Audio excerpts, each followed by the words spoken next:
Ազգային ժողովի ուժեղ Հայաստան եւ Հայաստան խմբակցությունների հարգելի պատգամավորներ, ազգային ժողովի աշխատանքներին հետևող սիրելի հայրենակիցներ, տիկնակ եւ պարոններ։ Մի քանի օր առաջ ես նայում եմ Ազատություն ռադիոկայանի մի ռեպորտաժ, որտեղ լրագրողը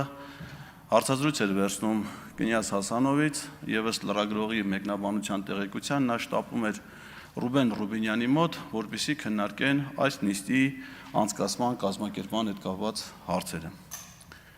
Եվ այս քննարկման արդյունքը փաստացի եղել է այն, որ ազգային ժողովը իր աշխատանքները մեկնարկեց կանոնակարգի կոպտագույն խախտումներով, ըստ որի ազգային ժողով չհրավիրելով ամենայն հայոց կաթողիկոսին, որ ազգային ժողովի պատգամավորները զրկվեցին գրանցումից հետո եւ քվեարկություններից առաջ վարման կարգի վերաբերյալ խոսելու հնարավորությունից, որ ազգային ժողովի պատգամավորները զրկվեցին իրենց իսկ բառերով, իրենց իսկ խոսքով երթման տեքստը հնչեցնելու հնարավորությունից, այլ կիրառվեց պիոներական ճամբարի մեթոդը։ Բայց սա թերևս միակ խնդիրը չէր, որ կանոնակարգի խախտումով տեղ ունեցավ։ Տեղ ունեցավ նաև բարոյական նորմերի շատ կոպտագույն խախտում։ Ես հետևել եմ 2021 թվականի առաջին նիստի մեկնարկին, երբ Կնյազ Հասանովը նիստը բացելուց առաջ խնդրեց 1 րոպե լռությամբ հարգել հայրենիքի պաշտպանության համար զոհվածների հիշատակը։ Ոնց որ թե պարոն Ռուբինյանի հետ քննարկման արդյունքում այս անգամ նման որոշում չի կայացվել։ Բայց լինելով հայ ժողովրդի ընտրյալ զավակներ եւ մեզանից յուրաքանչյուրը ներկայացնելով այստեղ ողջ ժողովրդին, մենք չենք կարող այդ խնդիրը թողնել Ռուբեն Ռուբինյանի կամ Կնյազ Հասանովի հայեցողությանը։ Տիկնայք եւ պարոնայք, Հայաստանի Հանրապետության եւ Արցախի Հանրապետության ազատության, անկախության, հայրենիքի պաշտպանության, բոլոր պատերազմներում, բոլոր մարտական գործողությունների ժամանակ, ինչպես նաեւ հայրենիքի պաշտպանության բոլոր դրվագներում զոհված զինվորների, գեներալների, սպաների, երկրապահ կամավորականների, աշխարհազորայինների հիշատակի համար 9-րդ գումարման Հայաստանի Հանրապետության ազգային ժողովում հայտարարվում է լռության րոպե։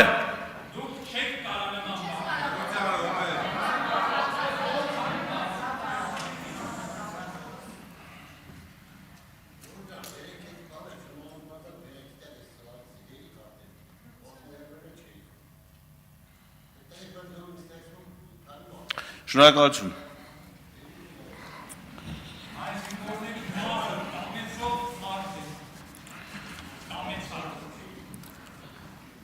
Իրավաբանության մեջ կա անկողմնակալ դիտորդ հասկացությունը։ Նա այն մարդն է, որը առանց շահերի հետևում է որևէ իրադարձությունների։ Եվ հիմա կարող է անկողմնակալ դիտորդի մոտ տպավորություն լինել, որ Հայաստանի ազգային ժողովում տեղի ունենում ազգային ժողովի նախագահի ընտրություն։ Բայց դա միայն միամիտ մարդկանց շրջանում, որովհետև նրանք, ովքեր հետևում են լրահոսին, քաղաքական եւ միջազգային իրադարձություններին, գիտեն, որ Թուրքիայի նախագահ Ռեջեփ Թայիփ Էրդողանի կողմից հատուկ հանձնարարություններով դեսպան նշանակված Սերդար Քլեչը Ռուբեն Ռուբինյանին ազգային ժողովի նախագահ ընտրվելու կապակցությամբ շնորհավորել է դեռևս 2026 թվականի հունիսի 25-ին։ Այսինքն սահմանադրական դատարանում ազգային ժողովի ընտրությունների արդյունքները 7 քաղաքական ուժերի վիճարկման նիստից 1 օր առաջ։ Դա նշանակում է, որ Սերդար Քլեչի համար արդեն պարզ էր,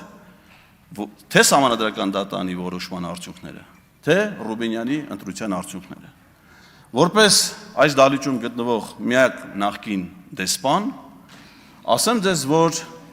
դեսպանները հանրային խոսքում ինքնագործունեությամբ չեն զբաղվում։ Նրանք մշտապես արտահայտում են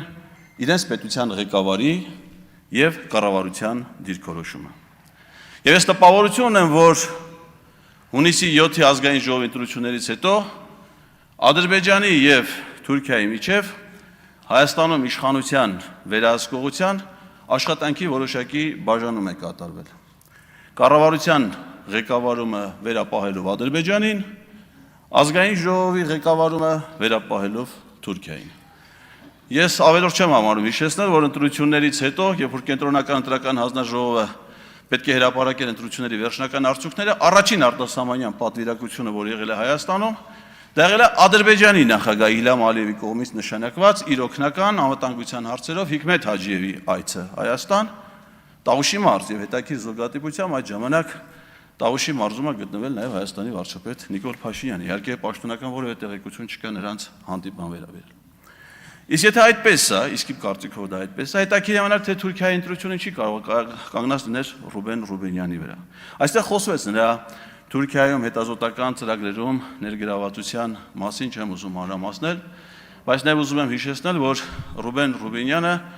ապօրինի կերպով խախտելով Հայաստանի սահմանադրությունը եւ օրենքները ստանձնել է հայ-թուրքական գործընթացում Հայաստանի կողմից պաշտոնական բանակցի գործառույթները։ Մեր երկրի սահմանադրությամբ արտաքին քաղաքականությունը իրականացնում է կառավարությունը եւ կառավարությունը այդ քաղաքականության համար պատասխանատու եւ հաշվետու է ազգային ժողովի առջեւ։ Հետեւաբար ազգային ժողովի падգամավոր, այն էլ ղեկավար մարմնի ազգային ժողովի փոխնախագահ որևէ պարագայում իրավունք չուներ իր վրա ստանձնելու գործադիր իշխանության ֆունկցիաներ, առավել եւս որ դրա համար չկար որևէ իրավական ակտ։ Հայաստանի վարչապետը Ռուբեն Ռուբենյանին որևէ իրավական ակտով որևէ պաշտոնում չի նշանակել։ Եվ նա փաստորեն ինքն իր աղջությամբ տապալել է Հայաստանի սահմանադրական կարգը,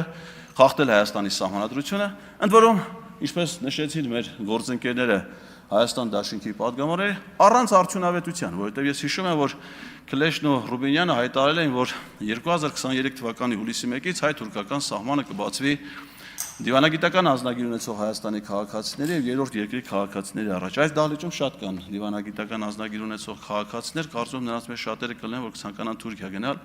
Մարգարեի անցակետով, բայց դա հնարավոր չի։ Իսկ հիմա ոչ թե 2023 թվականն, այլ 2026 թվականն, այսինքն 0 արդյունավետություն ապօրինի գործունեության իմաստով։ Ռուբենյանը նաև Թուրքիայում եղել է Թուրքիայի արտգործ նախարարության կողմից Անտալիայի դիվանագիտական ֆորումին, նրանց կողմից կազմակերպված, ընդ որում ոչ մեկ անգամ։ Իդեպ այստեղ փոխադարձություն երբեք չի գործել, որովհետև դրանից հետո Հայաստանի արտգործ նախարարությունն էլ է կազմակերպել Երևանյան հորիզոններ համաժողովները եւ որին ոչ մի թուրք պաշտոնյա, այդ թվում եւ Սերդար Քլեչը մասնակցություն չեն ունեցել։ Շատ են խնդիրները, որոնք կապված են Ռուբենյանի հետ, ես նաև անձնապես եմ դա զգացել, որովհետև երբ որ ազգային ժողովի նախագահի տեղակալ Ռուբենյանը հայտարարել էր քաղաքացիների ընդունելություն,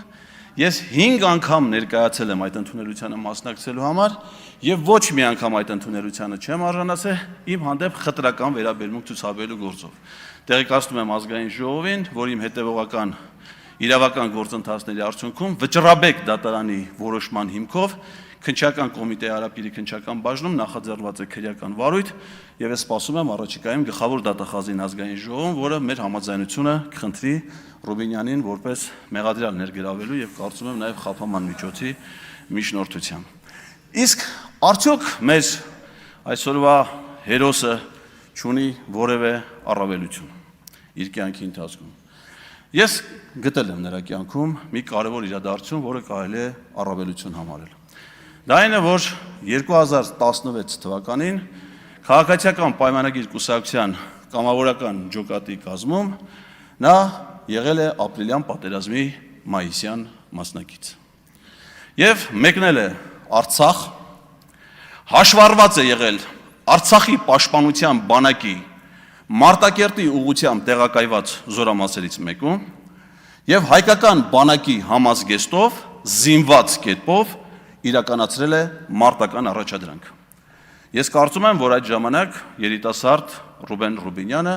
դարել է հայրենասերական մղումներից դրդված եւ դա շատ գնահատելի արարք է ցանկացած մեկի կողմից կամավորագրվել հայրենիքի պաշտպանությանը անկախ մարտական գործողությունների ինտենսիվությունից կամ ժամկետներից։ Բայց պարզվում է, որ Ռուբենյանը նսեմացրել է իր այդ իմ կարծիքով սխրանքը եւ նվիրական ծառայությունը, որովհետեւ նա այն տարածքը, որտեղ իրականացրել է մարտական առաջադրանք, հիմա համարում է ադրբեջանական տարածք դեռևս 1991 թվականից։ Այստեղ խնդիր է առաջանում, մարդը ով ուզում է դառնալ Հայաստանի ազգային ժողովի նախագահ, նա ռազմական հանցագործ է, թե պետական դավաճան։ Որովհետև եթե նա իր ծառայության վայրը, որտեղ համարել է հայրենիք ու պաշտպանել է դա, հիմա համարում է ադրբեջանական տարածք, դա դավաճանություն է։ Վերջացրեք, պարոն Ղազարյան։ Շնորհակալություն։